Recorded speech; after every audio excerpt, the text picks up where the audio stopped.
إن الحمد لله نحمده ونستعينه ونعوذ بالله من شرور أنفسنا من سيئات أعمالنا من يهده الله فلا مضل له ومن يضلله فلا هادي له وأشهد أن لا إله إلا الله وحده لا شريك له وأشهد أن محمدا عبده ورسوله أما بعد فإن خير الحديث كتاب الله وخير الهدي هدي محمد صلى الله عليه وسلم وشر الأمور محدثاتها وكل محدثة بدعة وكل بدعة ضلالة وكل ضلالة في النار.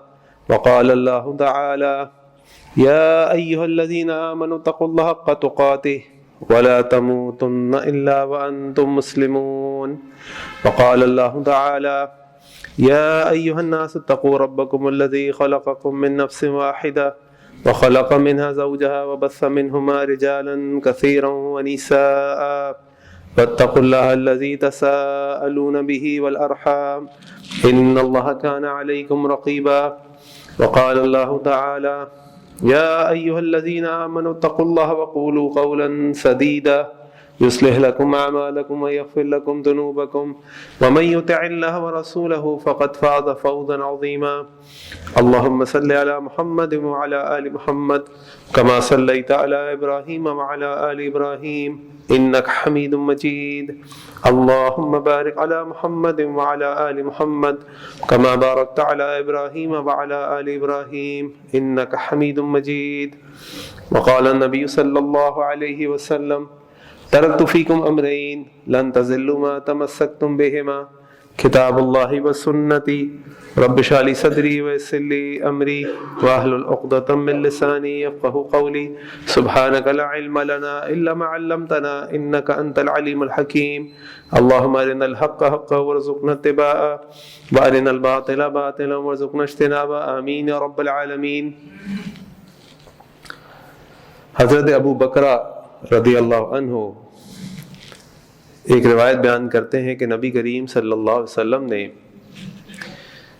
ایک دفعہ مجھ سے کہا: الا انبئکم باکبر الکبائر، کیا میں تمہیں بڑے بڑے گناہوں کے بارے میں نہ بتلاؤں؟ اور میں نے کہا: بلا یا رسول اللہ صلی اللہ علیہ وسلم، ضرور بتلائیے. اللہ کے نبی صلی اللہ علیہ وسلم فرمایا: الاشراک باللہ، اللہ کے ساتھ شرک کرنا.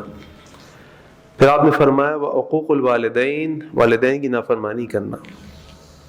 پھر آپ نے فرمایا: الا قول الزور وشہادۃ الزور، قول الزور وشہادۃ الزور، قول الزور وشہادۃ الزور، یعنی جھوٹی گواہی دینا اور جھوٹی بات کرنا، جھوٹی گواہی دینا، جھوٹی بات کرنا. اور نبی کریم صلی اللہ علیہ وسلم اس بات کو دہراتے رہے یہاں تک کہ میں نے خواہش کی کہ کاش اللہ کے نبی صلی اللہ علیہ وسلم خاموش ہو جائیں. قرآن کریم کا اگر آپ مطالعہ کریں تو آپ دیکھیں گے کہ کئی مقامات کے اوپر اللہ تعالیٰ نے اپنی توحید کے ساتھ والدین کی فرمانبرداری کا حکم دیا ہے.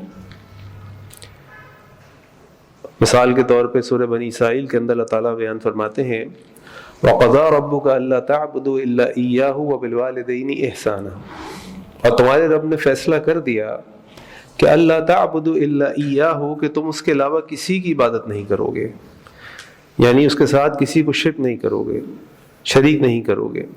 وبالوالدین احسانا، اور والدین کے ساتھ احسان کرو گے.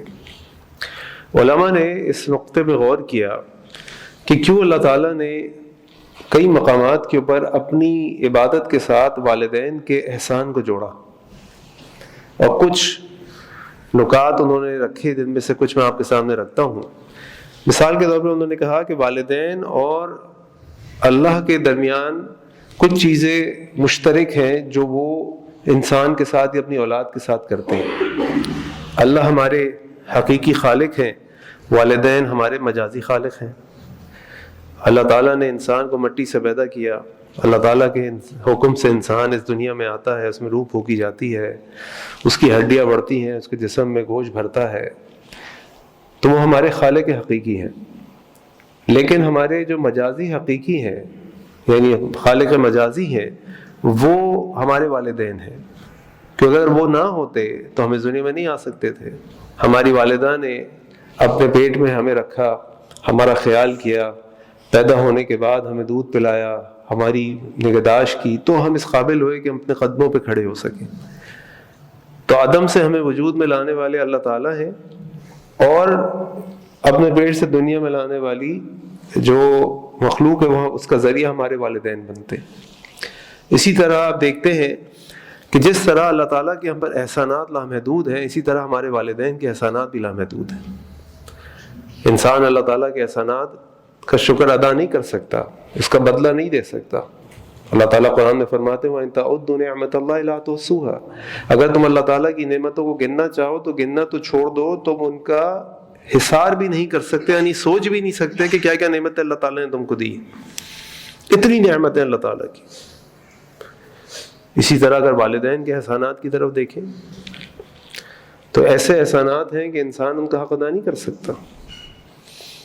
اب وہ والدین، وہ والدہ جس نے اپنے پیٹ میں ہم کو رکھا، جس نے ہمیں اس دنیا میں لانے کے لیے ہمیں جنم دیا اللہ تعالیٰ کے حکم سے، پھر ہماری نگہداشت کی، ہمیں دودھ پلایا، کیا اس کا احسان ہم ادا کر سکتے ہیں؟ کسی لیول پر بھی جا کے کسی لیول پر بھی نہیں کر سکتے۔ وہ باپ جو اس ہماری تخلیق کا ایک سبب بنا، پھر اس نے ساری زندگی ہمارا خیال رکھا، تو اس کے احسانات بھی لامحدود ہیں، اللہ تعالیٰ کے احسانات بھی لامحدود ہیں۔ اسی طرح ایک اور قدر دونوں میں جو مشترک ہے وہ یہ کہ اللہ تعالیٰ ہمارے رب حقیقی ہمیں پالتے ہیں، ہمارے لیے اس دنیا کا سارا سامان پیدا کرتے ہیں، ہوا ہے، پانی ہے، آکسیجن ہے، فصل ہے، پھل ہے، پھول ہے، ساری چیزیں۔ اور والدین ہمارے رب مجازی ہیں جو ان چیزوں کو ہمارے جسم میں ڈالنے کے لیے، ہمیں کھلانے پلانے کے لیے ذریعہ بنتے ہیں۔ اسی طریقے سے جس طرح اللہ کی اطاعت ہمارے اوپر واجب ہے، اسی طرح اللہ کی اطاعت اور رسول کی اطاعت کے بعد والدین کی اطاعت واجب ہے۔ یہ قدر بھی مشترک ہے۔ والدین کا نافرمان جنت میں نہیں جا سکتا۔ اللہ کے نبی صلی اللہ علیہ وسلم ایک دفعہ ممبر پر چڑھ رہے تھے، آپ نے 3 دفعہ کہا آمین۔ صحابہ نے پوچھا اللہ کے نبی صلی اللہ علیہ وسلم آپ نے 3 دفعہ آمین کہا، اس کا کیا مطلب ہے؟ آپ نے فرمایا جب میں نے پہلی دفعہ آمین کہا تو جب جبریل آئے تھے میرے پاس اور کہنے لگے کہ اللہ تعالیٰ اس شخص کو تباہ برباد کر دے جو رمضان کا مہینہ پائے اپنی مغفرت نہ کرا سکے، میں نے کہا آمین۔ پھر جبریل نے مجھ سے کہا کہ اللہ تعالیٰ اس شخص کو تباہ برباد کر دے جس کے سامنے آپ کا نام لیا جائے، وہ آپ کو درود نہ بھیجے صلی اللہ علیہ وسلم، اللہ تعالیٰ اس کو تباہ برباد کر دے، میں نے کہا آمین۔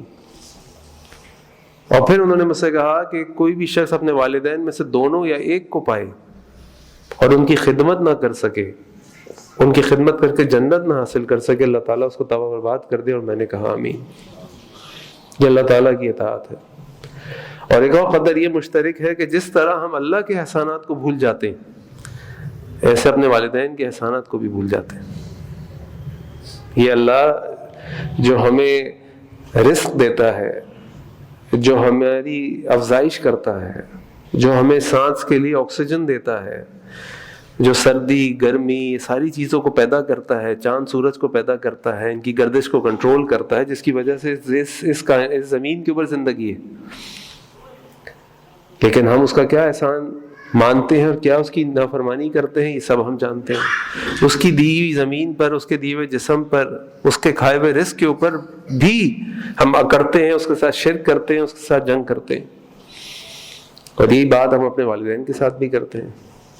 والدین کو جواب دے دیتے ہیں، والدین کو آنکھیں دکھا دیتے ہیں، ان کا مذاق اڑا دیتے ہیں، ان کی نافرمانی کر دیتے ہیں، ان کو تنگ کر دیتے ہیں۔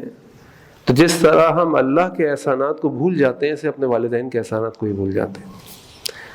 علماء کہتے ہیں جو اللہ تعالیٰ نے جگہ جگہ قرآن کریم میں والدین اور اللہ کے تعلق کو ساتھ رکھا ہے نا، اس کی وجوہات ہیں۔ تو اللہ تعالیٰ اس سورہ بنی اسرائیل کی آیات میں فرماتے ہیں وَقَضَىٰ رَبُّكَ أَلَّا تَعْبُدُوا إِلَّا إِيَّاهُ وَبِالْوَالِدَيْنِ إِحْسَانًا، کہ تمہارے رب نے فیصلہ کر دیا ہے کہ تم اللہ کے ساتھ کسی کی عبادت نہ کرو اور اپنے والدین کے ساتھ احسان کرو۔ آگے اللہ تعالیٰ فرما رہے ہیں اِمَّا يَبْلُغَنَّ عِندَكَ الْكِبَرَ أَحَدُهُمَا أَوْ كِلَاهُمَا، یہ بہت امپورٹنٹ ہے۔ الکبر، اِمَّا يَبْلُغَنَّ عِندَكَ الْكِبَرَ، ان دونوں میں سے ایک کو یا دونوں کو کبر کی حالت میں پاؤ۔ کبر کیا ہے؟ کبر انسان کی زندگی کا وہ حصہ ہے کہ جب انسان دوسرے پہ مجبور ہو جاتا ہے، وہ دوسرے پہ انحصار کرنے لگتا ہے. مثال کے طور پر میں اس وقت آپ کے سامنے کھڑا ہوں، الحمدللہ میں کراچی سے سفر کر کے یہاں پہنچ گیا. صبح اٹھا، میں نے خود اپنے کپڑے بدل لیے. مجھے رات کو تکلیف ہو رہی تھی تو میں نے ایک دوائی اپنے بیگ سے نکالی، کھا لی. مجھے کوئی کام تھا تو میں نے فون کیا، رابطہ کیا، کریم پکڑی، گاڑی لی، کسی کے ساتھ کہیں سے کہیں چلا گیا، اپنا کام کر لیا. مجھے کسی کو کہنے کی ضرورت نہیں ہے. کبر کی حالت یہ ہوتی ہے کہ جب انسان دوسرے پہ انحصار کرنے لگتا ہے. آپ کے والدین ضعیف ہیں، کھانا خود نہیں کھا سکتے، آپ ان کو کھانا کھلاتے ہیں. آپ کے والدین ضعیف ہیں، ان کو ڈاکٹر کے پاس جانا ہے، وہ خود نہیں جا سکتے، آپ کو لے جانا پڑتا ہے. آپ کے والدین مجبور ہیں، ان کو کسی تقریب میں جانا ہو، کوئی ضرورت کی چیز ان کو چاہیے ہو تو ان کو آپ سے کہنا پڑتا ہے بیٹا بازار سے مجھے وہ چیز لا دے، مجھے ضرورت ہے یا میرا دل چاہ رہا ہے. خود اٹھ کے نہیں جا سکتے. اور یہ بات بھی ہم جانتے ہیں کہ جب انسان کو اللہ تعالیٰ کوئی نعمت دیتا ہے تو اس کو اس وقت اتنی قدر نہیں ہوتی جتنی قدر اس کو اس وقت ہوتی ہے جب وہ نعمت اس سے چھن جاتی ہے. میرے پاس ایک بڑی اچھی گاڑی ہو، اس گاڑی میں آرام سے سفر کرتا ہوں، ایئر کنڈیشن چلاتا ہوں، چلتا پھرتا ہوں، اور کبھی اللہ نہ کرے کسی وجہ سے وہ گاڑی میرے سے چھن جائے اور مجھے بسوں میں سفر کرنا پڑے، ٹانگوں میں سفر کرنا پڑے، تو مجھے اس وقت احساس ہوتا ہے کہ گاڑی کی نعمت اور قدر کیا ہوتی ہے. ایسے احساس نہیں ہوتا ہمیں. جیسے ہم کہتے ہیں نا جب لوگ مر جاتے ہیں تو ان کی اچھی اچھی باتیں یاد آتی ہیں، اور جب زندہ ہوتے ہیں تو کوئی ان کو پوچھتا نہیں ہے. اب یہ جو والدین ہیں نا، آپ ذرا ان کے ذہن پہ آئیں اور ان کو سمجھنے کی کوشش کریں. یہ والدین وہ ہیں جب ایک موقع پہ ہی اپنے بچوں کو اپنے ہاتھوں سے کھانا کھلاتے تھے. وہ بچہ 5 روپے کے چپس کے لیے ان کی ٹانگیں پکڑ کے روتا تھا، ان کو ہلنے نہیں دیتا تھا. وہ بچہ بیمار ہو جاتا تھا تو یہ اس کو ڈاکٹر کے پاس لے کر جاتے تھے، یہ اس کو دوائی دلاتے تھے، یہ اس کو دوائی کھلاتے تھے. اس کو اتنی تمیز بھی نہیں تھی کہ میں نے کون سی دوائی کب کھانی ہے، کس دوائی سے کیا ہوتا ہے اور یہ کیا ہے. وہ بچے ان کے اوپر ڈیپینڈنٹ تھے. آج وہ والدین، وہی شخص کبر کی حالت میں پہنچ گیا ہے، مجبور ہو گیا ہے، اس کو اللہ نہ کرے فالج ہو گیا ہے، اس کو اللہ نہ کرے بیماری ہو گئی ہے، وہ گاڑی نہیں چلا سکتا، اس کی آنکھیں کمزور ہو گئی ہیں، اس کو لرزہ آ گیا ہے، اسے اسٹیئرنگ نہیں پکڑا جاتا، وہ کسی کا ہاتھ پکڑے بغیر باتھ روم نہیں جا سکتا، اور مختلف کیفیات ہوتی ہیں. اب وہ شخص جو کسی کے آگے جھکتا نہیں تھا، خاص طور پر اپنی اولاد کے آگے، جن کو وہ خود کھلا رہا ہوتا تھا، جن کی اسکول کی فیس دے رہا ہوتا تھا، جن کو ڈاکٹر کے پاس لے کر جاتا تھا، جس کا ہاتھ پکڑ کے لکھنا پڑھنا سکھاتا تھا، آج اگر وہ بچہ اپنے ماں یا باپ کو آنکھیں دکھا دے یا ان کی کسی بات کے اوپر اس کے چہرے، اس کے ماتھے پہ بل آ جائیں، یا وہ ان کو یہ کہتے ہیں ابا جی ہر وقت بس میں یہی کرتا رہوں، کبھی آپ کو یہاں جانا ہے، کبھی آپ کو یہ کھانا ہے، کبھی آپ مجھے پکڑ کے وہی باتیں روز سناتے ہیں، مجھے 10 کام اور بھی ہیں زندگی میں. تو آپ سوچیں کہ اس الکبر کی حالت میں وہ باپ جو خود اس کا سارا کام کرتا تھا، اور یہ باپ سے آ کے کہتا تھا 5 روپے دے دو، 2 روپے دے دو، مجھے یہاں لے چلو، مجھے یہاں جانا ہے، مجھے دوست کے پاس جانا ہے، مجھے یہاں اسکول جانا ہے. آج وہ باپ مجبور ہو گیا ہے اپنے بچوں کے آگے کہ ان کا انتظار کرتا ہے یہ آئے گا تو مجھے کھانا کھلائے گا،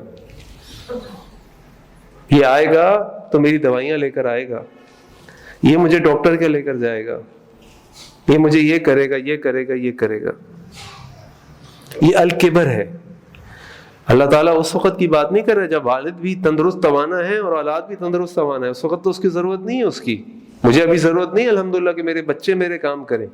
وہ ذرا سی آگ مجھے دکھاتے ہیں، میں ان کو سنا کے کہتا ہوں ہٹ جاؤ سائڈ پہ، میں خود کر لیتا ہوں. تم سمجھتے ہو میں یہ کام نہیں کر سکتا؟ تمہیں اگر میں نے پانی کا کہہ دیا اور تم کہتے ہو کہ ابا میں آپ اس سے کہہ دیں، آپ اس سے کہہ دیں، تو کیا میں کمزور ہوں؟ میں خود جا کے لے آتا ہوں، چھوڑو. اس وقت کوئی مسئلہ نہیں ہے. مسئلہ اس وقت ہوگا جب میں اس حالت میں ہوں گا کہ جب میں اٹھ کے پانی نہیں پی سکتا، جب میں اٹھ کے باتھ روم نہیں جا سکتا،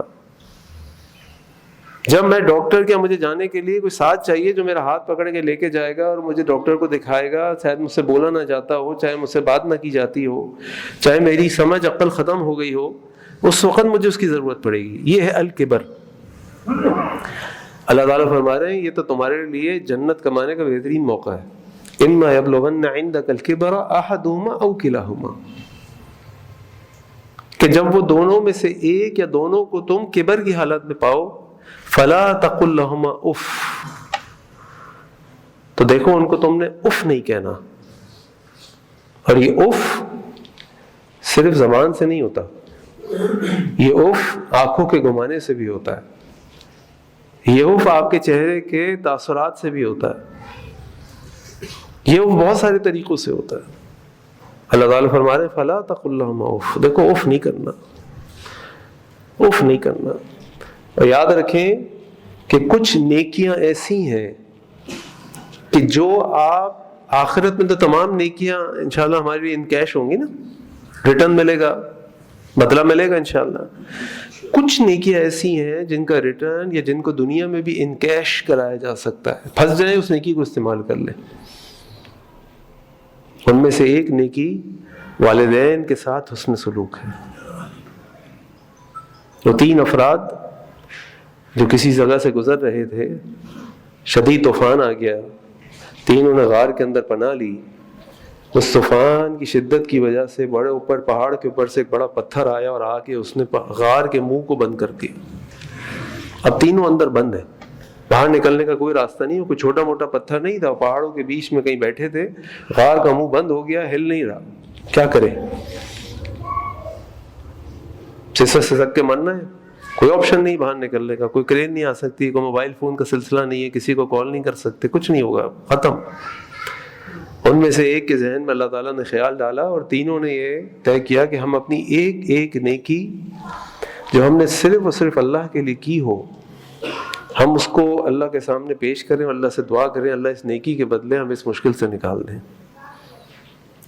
تو ان میں سے ایک شخص نے جو ایک نیکی پیش کی وہ یہ تھی کہ اے اللہ، میں بکریاں چراتا ہوں، میں صبح بکریاں لے کے نکلتا ہوں، شام کو اپنے گھر آتا ہوں، پھر بکریوں کا دودھ دھوتا ہوں، اور بکریوں کا دودھ دھونے کے بعد سب سے پہلے میں وہ دودھ اپنے والدین کو پیش کرتا ہوں. جب میرے والدین دودھ پی کے فارغ ہوتے ہیں تو پھر میں اپنے بیوی بچوں کو پلاتا ہوں. اے اللہ، ایک دن میں بکریاں چرانے نکلا اور آتے آتے مجھے دیر ہو گئی. جب میں اپنے گھر پہنچا اور دودھ دھویا تو میرے والدین سو چکے تھے. میرے پاس بکریوں کا دودھ تھا، میرے بچے دودھ کا انتظار کر رہے تھے، لیکن اللہ میں نے کہا کہ نہیں، سب سے پہلے میرے والدین دودھ پئیں گے. میرے بچے رات بھر دودھ مجھ سے مانگتے رہے اور میرے والدین سوتے رہے، لیکن میں نے کہا میں اپنے والدین کی نیند کو خراب نہیں کروں گا. اللہ، جب میرے والدین رات کو دیر یا صبح سو کے اٹھے، میں نے ان کو دودھ پلایا اور اس کے بعد میں نے وہ دودھ اپنے بچوں کو دیا. اللہ، یہ نیکی صرف اور صرف میں نے آپ کے لیے کی، اگر آپ اس نیکی کو قبول کرتے ہیں تو اللہ مجھے اس مشکل سے نکال دیں. اللہ تعالیٰ نے پتھر کو حکم دیا، پتھر ہل گیا. یہ وہ نیکی ہے جو آپ دنیا میں بھی انکیش کر سکتے ہیں. اللہ تعالیٰ فرما رہے ہیں فلا تقل لہما اف، کیونکہ اب مسئلہ کیا ہے؟ اب مسئلہ یہ ہے کہ جب یہ کبر کی حالت میں پہنچے گا نا یہ شخص یا یہ عورت، تو اب اس کی جو لاجیکل تھنکنگ ہے، ریشنل تھنکنگ ہے، 2+2 والی تھنکنگ ہے، ختم ہو جائے گی اور کمزور ہوتی جائے گی. اور اب اس کی ایموشنل تھنکنگ، جذبات اس کے غالب آ جائیں گے. بات بات پہ غصہ کرے گا، بات بات پہ ڈانٹ دے گا، ایک ہی بات بار بار آپ سے کرے گا. چھوٹا سا بچہ ہوتا ہے نا، ایک ہی کہانی باروں ماں باپ کو سناتا ہے. ہم بڑے خوشی سنتے ہیں ہمارا بچہ بول رہا ہے، ہمارا بچہ باتیں کر رہا ہے، ہمارا بچہ دکھا رہا ہے، اپنی ایکشنز دکھا رہا ہے. اور جب یہ والدین اس بڑھاپے کی حالت میں پہنچتے ہیں، اس بچے کے پاس بھی عقل نہیں ہوتی. والدین کے بھی جو ریشنل لاجیکل تھنکنگ ہے وہ ویک ہو جاتی ہے، کمزور ہو جاتی ہے، وہ بھی جذبات غالب ہو جاتے ہیں. اور جب وہ اپنی باتیں سنا رہے ہوتے ہیں تو وہ جو بچے ہیں نا وہ چڑھنے لگتے ہیں. ہم لوگ چڑھنے لگتے ہیں، ابا جی ابھی تو بتایا تھا، روز میں آپ کو ایک ہی بات بتاتا ہوں، روز آپ مجھے پھر بتاتے ہیں، پھر آپ نے اپنے بچپن کی کہانیاں شروع کر دیں، پھر آپ نے مجھے جوانی کی کہانیاں شروع کر دیں، اس نے کیا کیا تھا، اس نے کیا کیا تھا، اس نے کہا ابا جی میں کتنی دفعہ سنوں، مجھے تو یاد ہو گئی ہے. یہ وہ موقع ہے جب اس کے لیے اللہ تعالیٰ فرما رہے ہیں فلا تقل لہما اف، اف مت کرنا، خاموشی سے کھڑے ہو جاؤ. جیسے وہ تم بادشاہ سلامت جب پیدا ہوئے تھے اور جب تمہارا دل چاہتا تھا تم ایک چیخ مارتے تھے اور تمہاری ماں غلاموں کی طرح آ کے کھڑی ہو جاتی تھی کہ میرے بچے کو بھوک لگی ہے. وہ تمہیں دودھ پلاتی تھی، وہ تمہیں سلاتی تھی، نہ تم دن دیکھتے تھے نہ رات دیکھتے تھے، نہ تم اس کی بیماری دیکھتے تھے نہ تم اس کی مصروفیت تھکن دیکھتے تھے، تمہیں صرف یہ ہوتا تھا مجھے بھوک لگی ہے۔ وہ بیچاری سب کچھ دنیا کو چھوڑ چھاڑ کر، اپنا غم چھوڑ چھاڑ کر، تکلیف چھوڑ چھاڑ کر اٹھ کے بیٹھ جاتی تھی کہ میرے بچے کو بھوک لگی ہے۔ آج وہ ماں اگر تمہیں آواز دیتی ہے اور 10 دفعہ آواز دیتی ہے تو تمہیں تکلیف ہوتی ہے، تمہیں برا لگتا ہے، تمہیں چڑ ہوتی ہے، تمہیں اپنی مصروفیت یاد آتی ہے۔ اللہ تعالیٰ فرما رہے ہیں فَلَا تَقُلْ لَهُمَا اُفٍّ وَلَا تَنْهَرْهُمَا وَقُلْ لَهُمَا قَوْلًا كَرِيمًا، اور دیکھو تم ان کو دھتکارنا نہیں، اور جب بھی تم ان سے بات کرنا نرمی سے بات کرنا۔ ان آیات میں اللہ تعالیٰ والدین کے ساتھ جو اس نے سلوک کا طریقہ بتا رہے نا، اس میں وربل بھی ہے، یعنی لفظ کے اعتبار سے بھی ہے، اشاروں کے اعتبار سے بھی ہے، حاضر ہونے کے اعتبار سے بھی ہے، غائب ہونے کے اعتبار سے بھی ہے۔ اب تم اس وقت والدین کے سامنے حاضر ہو، تم لفظوں سے اور اشاروں سے بات کرے، اور تعالیٰ پہلے فرمانے فَلَا تَقُلْ لَهُمَا اُفٍّ، اس میں الفاظ بھی ہیں اور تاثرات بھی ہیں اور اشارات بھی ہیں، آنکھوں کا گھمانا ان کی باتیں سن کر، ماتھے پہ بل آنا ان کی باتیں سن کر، چہرے کا رنگ تبدیل ہو جانا ان کی ڈانٹ سن کر۔ بوڑھا آدمی ہے، ڈانٹے گا کچھ بھی بول دے گا، بوڑھا آدمی ایسے بچہ بول دیتا ہے، اتنا سا بچہ ہمیں برا بلا کہہ دیتا ہے باپ کو، تم ایسے ہو تم ایسے ہو تم ایسے ہو، ہم کہتے ہیں بچہ ہے کیا لڑے اس سے، اور اپنا ہی بچہ باپ کو مارتا ہے، غصے میں آ کے جب اس کا دل چاہتا ہے اٹھا کے پھینک دیتا ہے کوئی چیز۔ آج اگر ہمارے ماں باپ جن کے احسانات ہیں، بچوں کا تو کوئی احسان نہیں ہے نا ہم پہ۔ آپ پورا قرآن اٹھا لیں، پہلی لائن سے لے کے آخری لائن تک، قرآن میں کسی ایک مقام پہ آپ کو نہیں ملے گا اپنی اولاد کے ساتھ احسان کرو، کوئی ایک مقام نہیں ملے گا آپ کو، اور بار بار ملے گا وَبِالْوَالِدَيْنِ إِحْسَانًا وَبِالْوَالِدَيْنِ إِحْسَانًا وَبِالْوَالِدَيْنِ إِحْسَانًا، ایک دفعہ نہیں ملے گا۔ کیا ملے گا بچوں کے لیے؟ انما اموالکم واولادکم فتنہ، یہ آزمائش ہے تمہارے لیے۔ یا ایھا الذین آمنوا لا تلھکم اموالکم ولا اولادکم عن ذکر اللہ، اے لوگوں خیال کرو یہ تمہاری اولاد تمہیں اللہ کے ذکر سے غافل کر دے گی۔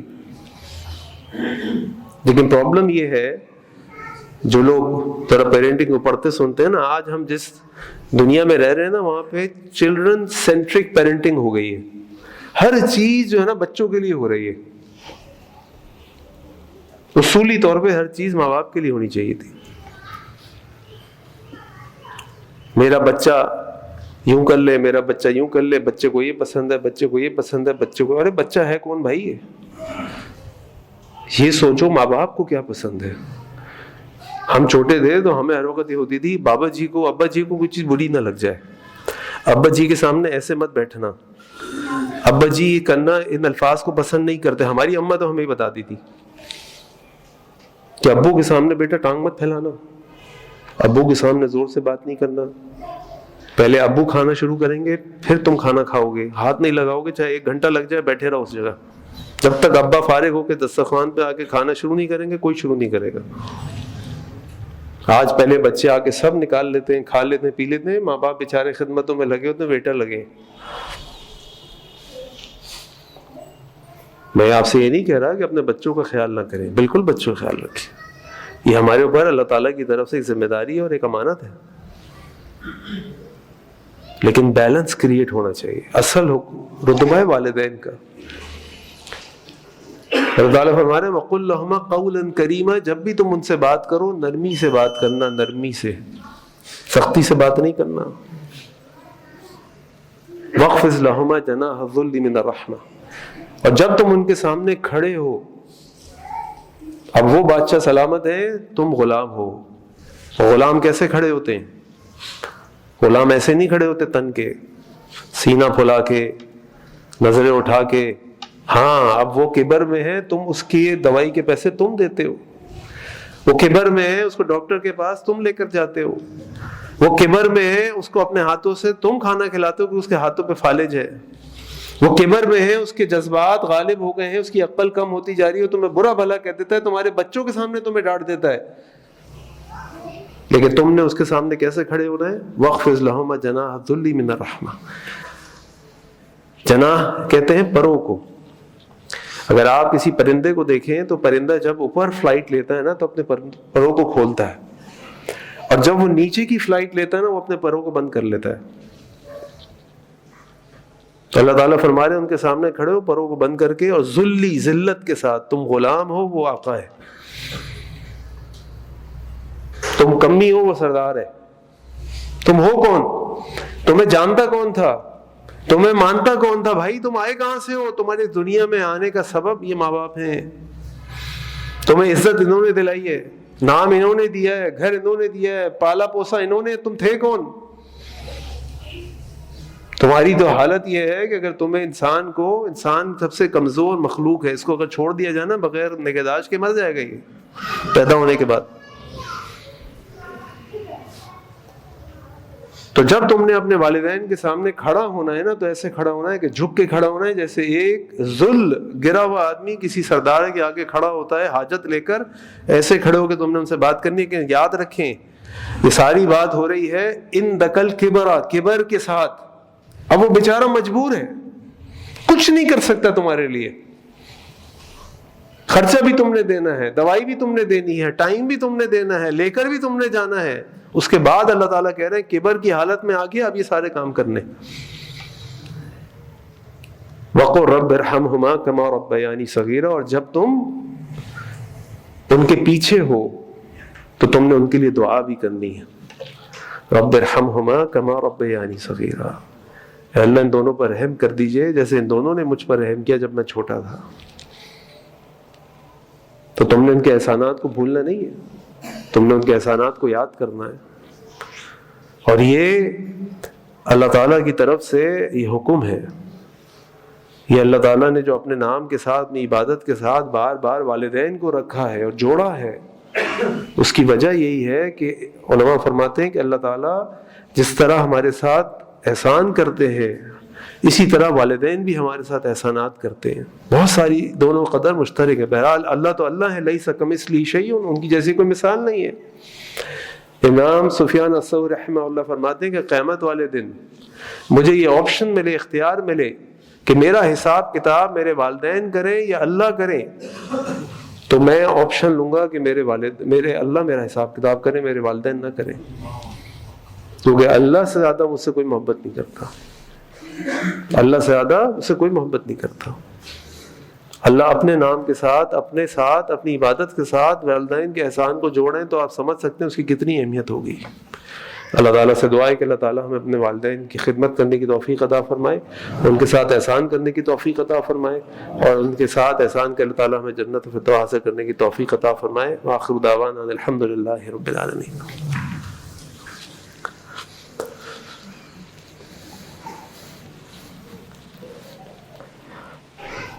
الحمد للہ رب العالمین، الصلاۃ والسلام علی سید الانبیاء المرسلین، اما بعد۔ یہ جتنی بات میں نے آپ کے سامنے رکھی، اس میں دو باتوں کا خیال رکھنا بہت ضروری ہے۔ پہلی بات تو یہ ہے کہ یہ جتنی بات میں نے آپ کے سامنے کی اس کی ضرورت مجھے بھی اتنی ہے جتنی شاید آپ لوگوں کو ہو، شاید مجھے زیادہ ضرورت ہو۔ یعنی میرے بارے میں یہ مت گمان کیجیے گا کہ میں کوئی بہت ہی سعادت مند اور بہت ہی خدمت کرنے والی اولاد ہوں۔ اللہ سے دعا مانگتا ہوں اللہ اس قابل بنا دے، آمین۔ اللہ تعالیٰ ہم سب کو اپنے والدین کی خدمت کرنے والا بنا دے۔ اور دوسری اہم بات یہ ہے کہ جتنی بات میں نے آپ کے سامنے کی اس کو دیکھنے اور سمجھنے کے دو زاویے ہیں۔ ایک زاویہ تو یہ ہے کہ جس ٹائم میں آپ سے آپ کے والدین کی اہمیت کی بات کر رہا ہوں تو آپ اپنے بچوں کی طرف دیکھیں کہ میرا بچہ میرے ساتھ کیا کرتا ہے، میرے بچے کو یہ کرنا چاہیے، میرا بچہ ایسا ہو تو کیا بات ہے۔ لیکن یہ میرا مقصد نہیں ہے آپ کو بتانے کا، میرا مقصد دوسرا زاویہ ہے، اور وہ زاویہ یہ ہے کہ آپ اپنے والدین کے ساتھ کیسے ہیں، آپ اپنے والدین کے ساتھ کیسے ہیں یہ سوچیں۔ چاہے آپ 20 سال کے ہوں، 40 سال کے ہوں، 60 سال کے ہوں، آپ یہ فکر کریں۔ یہ ان کی جنت جہان، ہم اپنے بچوں کی جنت جہنم ہے، ان کی مرضی، اگر یہ اپنی جنت کو ضائع کرنا چاہتے ہیں تو چاہے کر لیں، لیکن ان کو بھی سکھانے، سمجھانے اور تربیت کا بہترین طریقہ یہ ہے کہ ہم اپنے والدین کے ساتھ اچھے ہوں۔ جب وہ ہمیں اپنے والدین کے ساتھ یہ نیکیاں کرتے دیکھیں گے، یہ احسان کرتے دیکھیں گے، یہ محبت کرتے دیکھیں گے، اللہ تعالیٰ ان کے دلوں میں بھی ڈال دیں گے۔ تو اس پوری بات کو اس پیرائے میں سمجھنا ہے کہ آپ نے اپنی اولاد کی طرف نہیں دیکھنا، آپ نے اپنے اور اپنے والدین کی طرف دیکھنا ہے کہ آپ ان کے ساتھ کیسے ہیں اور آپ کو ان کے ساتھ کیا کرنا چاہیے۔ اور یہ بڑا اہم ہے ہمارے لیے، ہماری کامیابی کے لیے دنیا آخرت کی، کہ اپنے والدین کے ساتھ اچھے ہوں۔ اللہ تعالیٰ سے دعا ہے کہ اللہ تعالیٰ جو کچھ میں نے کہا اور آپ نے سنا، اللہ تعالیٰ ہم سب کو اس پر عمل کرنے والا بنا دے۔ اس کے علاوہ یہ جو ایک بہت بڑا مسئلہ دنیا میں چل رہا ہے ہمارے مسلمان بھائیوں کے ساتھ، فلسطین کے مسلمانوں کے ساتھ، غزہ کے مسلمانوں کے ساتھ، اس کے لیے بھی اللہ تعالیٰ سے بہت دعا کریں کہ اللہ تعالیٰ ان کی مشکلات کو دور فرما دے۔ اس وقت پوری امت مسلمہ جو بے بسی کی تصویر، اللہ تعالیٰ اس بے بسی کو ختم کر دے۔ اللہ تعالیٰ ان یہود کو، نصارہ کو، ہنود کو، اسلام کے دشمنوں کو اللہ تعالیٰ تباہ برباد فرما دے۔ اللہ تعالیٰ ہمارے غزہ کے مسلمان بھائیوں کی غیبی امداد فرما دے۔ اللہ تعالیٰ ان کو اتنی طاقت دے دے کہ وہ اپنے دشمنوں کو صفحہ ہستی سے مٹا دیں، اور جو ان کا حق اللہ تعالیٰ ان کا حق ان کو دلا دے۔ لیکن اس معاملے کو دیکھنے کے دو زاویے ہیں۔ ایک زاویہ تو یہ ہے کہ ہم برا بھلا کرتے رہیں، کہتے رہیں یہودیوں کو، اسرائیلیوں کو، اس کو اس کو، لیکن یاد رکھیں کہ جو نصرت ہے وہ ان ظاہری چیزوں سے نہیں آتی۔ نصرت جو ہے وہ اللہ تعالیٰ کی طرف سے آتی ہے۔ وَمَا النَّصْرُ إِلَّا مِنْ عِنْدِ اللَّهِ، کامیابی اور مدد تو سوائے اللہ کے کہیں سے نہیں آتی۔ جب وہ 313 کھڑے تھے اور سامنے 1000 سورما تیار کھڑے تھے، اللہ تعالیٰ نے ان کو بھی نصرت دے دی اور کامیابی دے دی۔ غزوہ احد دیکھ لیں، غزوہ خندق دیکھ لیں، بار بار ہمیں شریعت کے اندر، سیرت کے اندر یہ واقعات ملتے ہیں جو اس بات کی طرف اشارہ کرتے ہیں کہ جب اللہ تعالیٰ کی مدد آتی ہے تو یہ چیزیں کوئی معنی نہیں رکھتی۔ لیکن اللہ کی مدد کب آتی ہے؟ اللہ کب غالب کرتے ہیں کسی قوم کو؟ اللہ تعالیٰ نے بڑے واضح الفاظ میں قرآن نے بیان فرمایا۔ اللہ تعالیٰ فرماتے ہیں جب غزوہ احد میں مسلمانوں کو تکلیف ہوئی اور 70 قریب مسلمان شہید ہوئے تو اللہ تعالیٰ نے کیا آیات اتاری؟ وَلَا تَهِنُوا وَلَا تَحْزَنُوا، اور سستی نہ کرو اور غم نہ کرو، وَأَنْتُمُ الْأَعْلَوْنَ إِن كُنتُم مُؤْمِنِينَ، تم ہی غالب رہو گے اگر تم ایمان والے ہو۔ اب ہم کہنے کو تو ایمان والے ہیں، لیکن جو ایمان کی نشانی ایک مومن کے اندر ہونی چاہیے نا، وہ ہماری اکثریت میں سے غائب ہے۔ اسی سے ایک نشانی میں آپ کو بتاتا ہوں، ہم سب اپنے طور پہ دیکھ لیں، ہم سب اپنے طور پہ سوچ لیں اور اپنے طور پہ فیصلہ کر لیں کہ ہم نے ایمان کی وہ نشانی ہمارے اندر ہے یا نہیں، اور اس نشانی کو اگر نہیں ہے تو کیسے لایا جائے اور کیسے اس کو مضبوط کیا جائے۔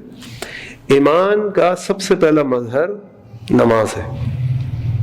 سب سے پہلا جو ریفلیکشن ہوگا نا، عمل ہوگا، وہ نماز کی صورت میں ہوگا۔ یعنی اگر جمعے کی نماز سے اس وقت بھی کسی نے باہر اگر 1 منٹ پہلے اسلام قبول کیا نا تو اس کو نماز پڑھنی پڑے گی۔ اس کو نماز نہیں آتی، لیکن وہ نماز میں سبحان اللہ الحمدللہ پڑھ کے اسی طرح جماعت میں ہمارے ساتھ رکعتیں پڑھے گا اور سلام پھیر لے گا، اس کی نماز ہو جائے گی انشاءاللہ۔ اب اس کو اپنی نماز پڑھنی ہے۔